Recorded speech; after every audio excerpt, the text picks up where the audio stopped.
Hallo Freunde, auf einer Motorradreise sollte man auf jeden Fall auch ein Reifenreparaturset mit im Gepäck haben. Ist der Reifen erstmal kaputt, kann man ihn damit ganz gut reparieren. Wie bekommt man aber nun wieder Luft auf den Reifen? Meist sind irgendwelche CO2-Kartuschen mit in diesen Sets. Ob diese aber noch funktionieren, weiß man immer nicht.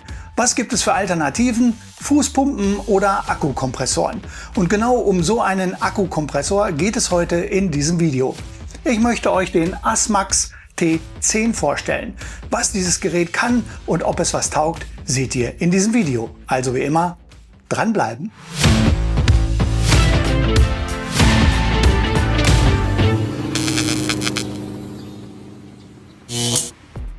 Wer kennt das nicht? Du bist mit dem Motorrad unterwegs, sei es auf einer längeren Reise oder einfach nur auf einer Tagestour. Und irgendwo im Nirgendwo passiert es dann. Du fährst über einen Nagel, Schraube oder sonstigen spitzen Gegenstand und der Reifen ist platt. Nun heißt es, wenn möglich, flicken. Sofern sich die defekte Stelle auf der Lauffläche befindet, kann man den Reifen vorübergehend mit einem Reparaturset flicken. Ist der Reifen geflickt, ist es auch schon die halbe Miete.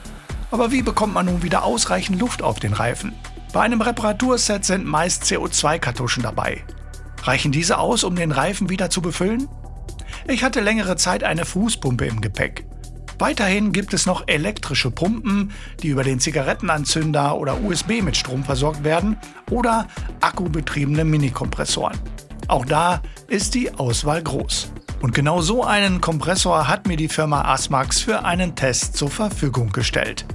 Das Gerät nennt sich T10, wiegt 550 Gramm und lässt sich durch seine kompakten Maße gut im Koffer oder Tankrucksack verstauen. Schauen wir mal, was alles mitgeliefert wird. Neben dem Gerät gibt es natürlich den Schlauch zum Befüllen, einige Adapter für andere Ventile oder sonstige Gegenstände, ein USB-C-Ladekabel, eine kleine Aufbewahrungstasche und eine kleine Beschreibung. Geeignet ist das Gerät für Motorrad-, Auto- und Fahrradreifen sowie Bälle oder ähnliches. Es soll einen Druck von 160 PSI erreichen können, das wären ca. 11 Bar. Neben der Nutzung als Kompressor kann das Gerät auch als Powerbank, um zum Beispiel das Handy oder eine Actioncam aufzuladen, genutzt werden. Der Akku hat eine Leistung von 7500 mAh. Nicht gerade viel, aber schauen wir mal. Weiterhin mit an Bord ist eine LED-Leuchte. Diese bietet dir ein Dauerlicht, Blinklicht und einen SOS-Blinkmodus. Über die USB-C-Schnittstelle kann das Gerät dann aufgeladen werden. Das komplette Aufladen des T10-Kompressors dauert ca. 2 Stunden. Ist das Gerät eingeschaltet, kann man auf dem Display die Darstellung in Bar, PSI, kPa oder Kilogramm pro Kubikzentimeter wählen. Weiterhin gibt es noch eine Anzeige für den tatsächlichen Luftdruck, den gewünschten Luftdruck sowie eine Anzeige für den ausgewählten Modus. Die einzelnen Modi wie Auto, Motorrad, Fahrrad und so weiter können über den Schalter angewählt werden. Der gewünschte Luftdruck kann pro Modus separat eingestellt werden und wird dann auch abgespeichert. Über den Schalter OK startet man den Kompressor. Und jetzt schauen wir uns das Ganze mal in der Praxis an. Zunächst tun wir mal so, als wäre der Reifen platt. Dazu habe ich die Luft aus dem Hinterreifen abgelassen. Ich schalte den Kompressor ein und wähle zunächst den Modus Motorrad aus. Dann stelle ich den benötigten Luftdruck ein. Bei meinem Hinterreifen wären das 2,9 Bar. Dann den Schlauch auf das Ventil schrauben und siehe da, es sind nur noch 0,5 Bar im Reifen. Dann kann es losgehen. Ich drücke auf OK und der Kompressor startet. Er hat schon eine gewisse Lautstärke, aber ich denke, das ist normal. Ich lasse das Ganze jetzt laufen, bis der gewünschte Luftdruck erreicht ist. Dann schaltet der Kompressor automatisch ab.